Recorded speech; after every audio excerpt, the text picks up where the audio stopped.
They thought I wouldn't fight back, that I'd stay quiet, like always, handing over my paychecks with a smile, nodding politely when they called me selfish, and pretending it didn't hurt when they said my sister deserved more. But the truth? They had no idea who I really was. For over a year, I paid every bill in that house, rent, groceries, utilities, all of it. While they praised Emily just for breathing, I was the one keeping the lights on.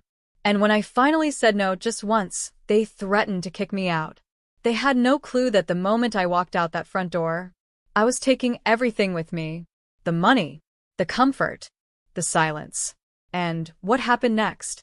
It didn't just shock them, it turned their perfect little world upside down. Because this time, I wasn't the obedient daughter. I was the storm they never saw coming. My name is Olivia, and I'm 29 years old. I live in a small rented apartment in Brookhaven. It's not much, but it's mine. Quiet, clean, peaceful. At least it was, until everything fell apart after that dinner. It all started on a warm Sunday evening. I was at my parents' house, sitting at the table with my mother, father, and younger sister, Emily. The dining room smelled like roast chicken and cinnamon candles, but the air felt thick, uncomfortable. I should have known something was wrong the moment Emily came downstairs in her designer heels, twirling her hair and pouting like a spoiled movie star. My mom smiled at her like she was royalty. "Emily's birthday is coming up," Mom said suddenly, turning to me with that familiar fake sweetness in her voice. "We were thinking you could buy her that necklace she wants. The diamond one. It's only $10,000. I froze. Only $10,000? I thought she was joking. I looked at her, then at my dad, then at Emily, who was already grinning like she'd won. "I'm sorry," I said calmly. "I can't do that." And just like that, the entire mood changed. "You can't." Dad's voice got sharper. "What do you mean you can't? You make plenty of money." Emily rolled her eyes. "You're just being cheap again. I deserve something nice." I tried to breathe. "I've been covering your rent, your groceries, the electric bill for over a year now. Doesn't that count for something?" They stared at me like I had just spoken a different language.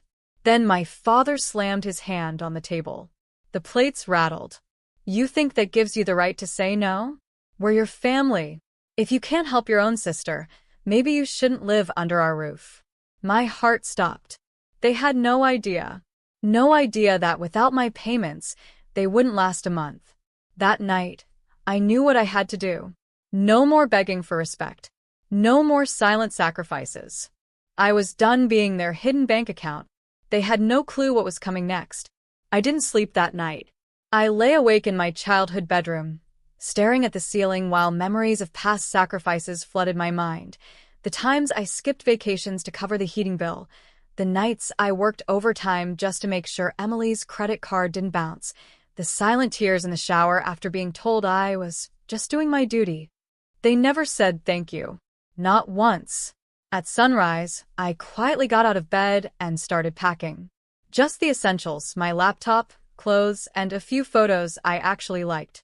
I didn't bother saying goodbye. I didn't need a dramatic exit. That wasn't my style. Instead, I left something better. A folded piece of paper on the kitchen counter. It read, "Since Emily is the favorite, I'm sure she'll have no trouble paying the rent, utilities, and credit card bills from now on. Consider this your early birthday surprise. Olivia." Then I walked out. I didn't cry. I didn't hesitate. I didn't even look back at the house I once called home. It was just a building now, filled with people who saw me as a wallet, not a daughter. I moved in with my best friend, Jenna. She greeted me at the door in fuzzy socks, holding a hot mug of coffee and open arms. "No judgment," she said softly. "Just peace." I nodded and finally let my guard down. For the first time in a long time, I felt safe. Later that evening, I logged into the payment apps and canceled everything: the rent, water bill, internet, cable, even their shared streaming subscriptions. And just like that, the real storm began. Because the house I left behind, it was about to fall apart. 2 days after I left, the phone calls started. First, it was my mother. "Olivia," she hissed. "What do you think you're doing? The internet's down. I can't log into anything. Emily missed her online class, and we haven't had hot water since morning." I stayed silent, then calmly replied, "Maybe the diamond necklace can fix that." She gasped. "You selfish little." Click. I ended the call. Then came Dad. "Is this your way of punishing us? You're acting like a child. You're going to ruin this family." "I didn't ruin anything," I said. "I just stopped paying for everything." Then I blocked both numbers. Over the next week, Jenna and I watched the chaos unfold like a slow-motion train wreck. The electricity was cut off on Friday. By Monday, their landlord posted an eviction notice on the door, 3 months behind on rent. Guess they never noticed I'd been quietly paying for my account all this time. Emily, of course, took to social media, writing some overdramatic post. "It's disgusting when your own sister abandons you and your family just because she's jealous. I'm so hurt. Hashtag betrayed by blood." It got 2 likes, probably from my parents. I didn't respond. I didn't need to. Instead, I got busy. With time on my hands and peace in my soul, I finally launched something I'd been dreaming about for years, a YouTube channel called Real Talk with Liv. That weekend, I posted my first video, how I paid for my entire family's life, and they still called me ungrateful. No names, no drama, just facts, straightforward and honest. Within 3 days, it had 80,000 views. By the end of the week, people were emailing me, thanking me, sharing their own stories. Sponsors started reaching out. Something real had just started. And while I was building something from nothing, my parents were watching everything they had fall apart. And the worst part? They still had no idea how deep this would go. Because the next call I got wasn't from them. It was from the bank. And that's when everything took a darker turn. It was around 11 a.m. when I got the call. "Hi, is this Olivia Carter?" a serious male voice asked. "Yes, speaking." "This is Mark from Brookhaven State Bank.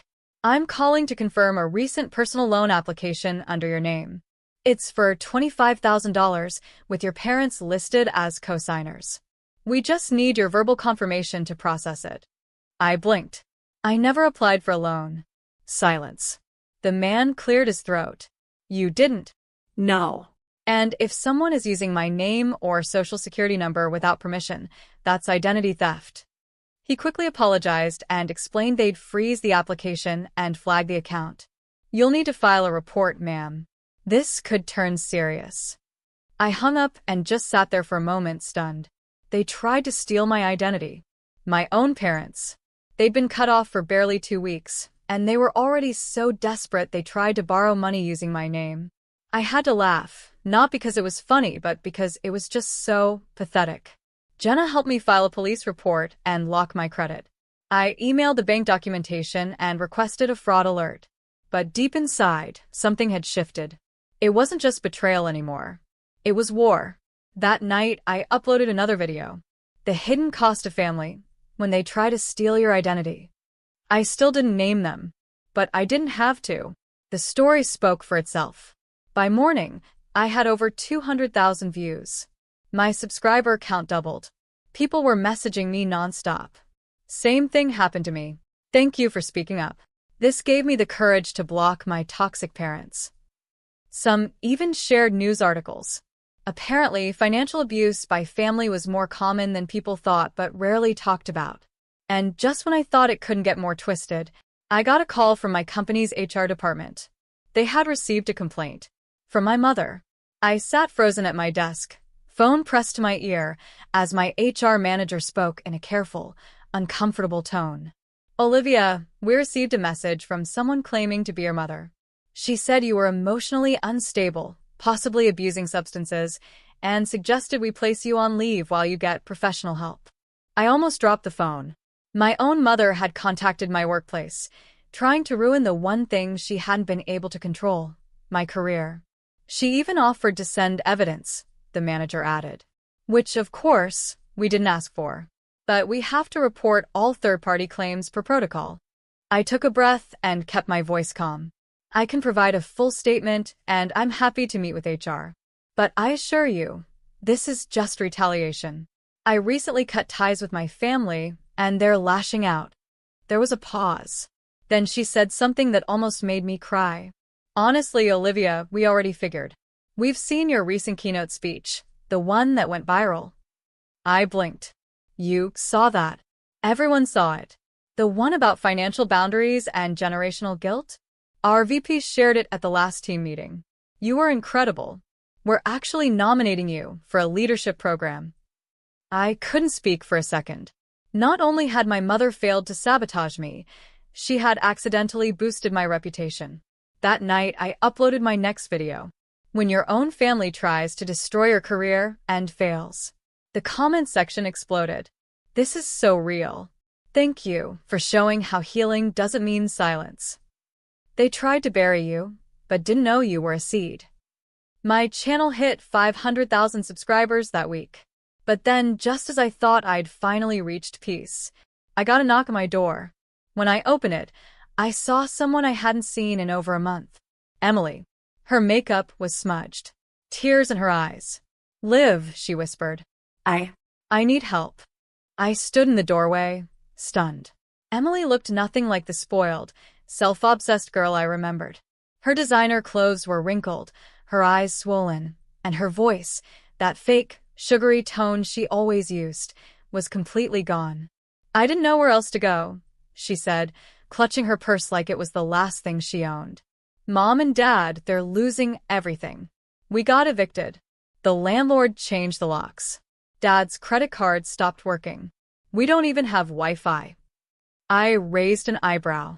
Must be hard not being able to stream your little makeup tutorials. She winced. Please don't. I know I messed up. I didn't know how bad things really were until you stopped paying. I stepped aside and let her in, not out of sympathy, but because I wanted to hear the full story. Emily sat on the edge of my couch like she wasn't sure she was allowed to relax. She looked around the apartment and said quietly, "This is nice. Peaceful." "It's what happens when you pay your own bills," I said, handing her a glass of water. "So, what do you want from me?" She looked down. "A place to stay. Just until I get a job. I'll pay rent. I swear." I leaned forward, my voice steady. "Emily, you stood by while Mom and Dad used me. You called me jealous.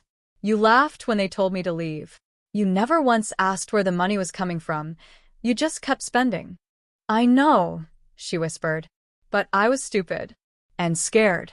And I thought they were right. They always made sure you did." She looked at me, eyes glistening. "Please, Olivia. I'm trying."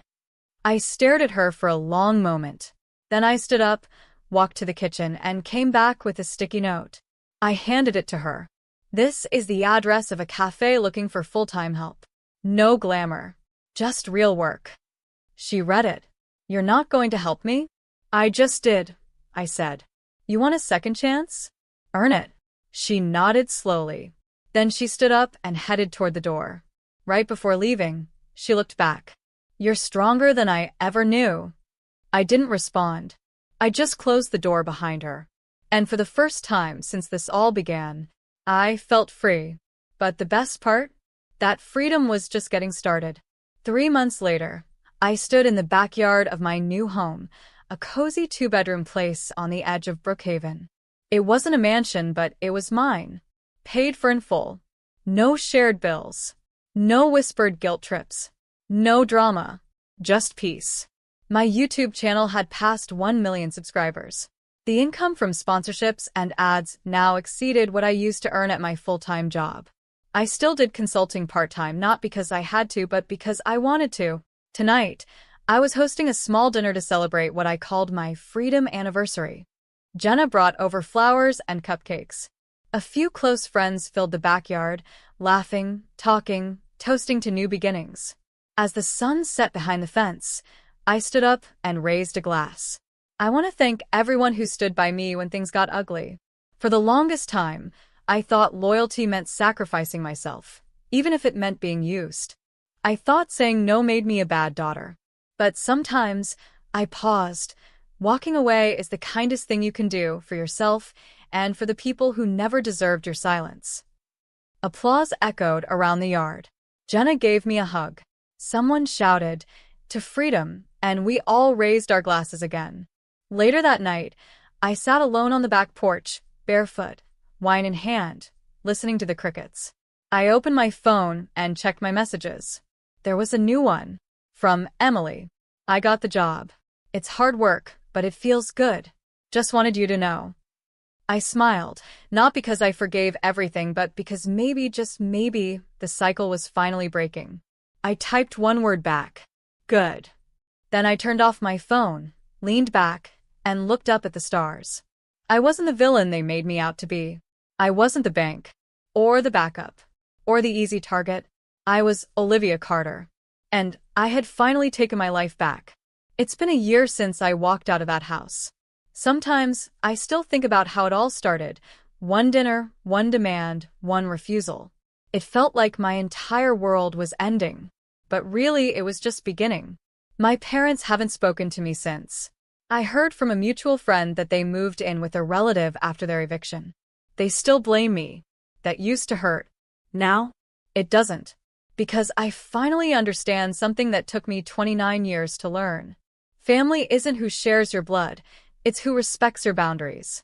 Jenna is more of a sister to me than Emily ever was. And even Emily, in her own messy way, is trying to grow. We don't talk often, but when we do, it's civil.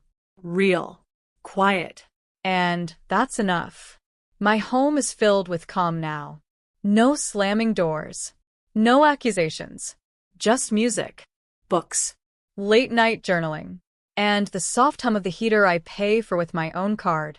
I no longer explain my decisions to people who refuse to understand.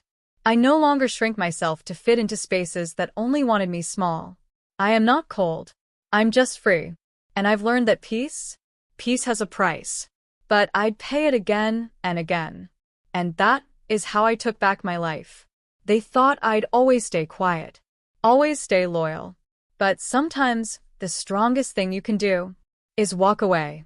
If you've ever been made to feel guilty for saying no, if you've ever been used in the name of family, just remember you're not alone.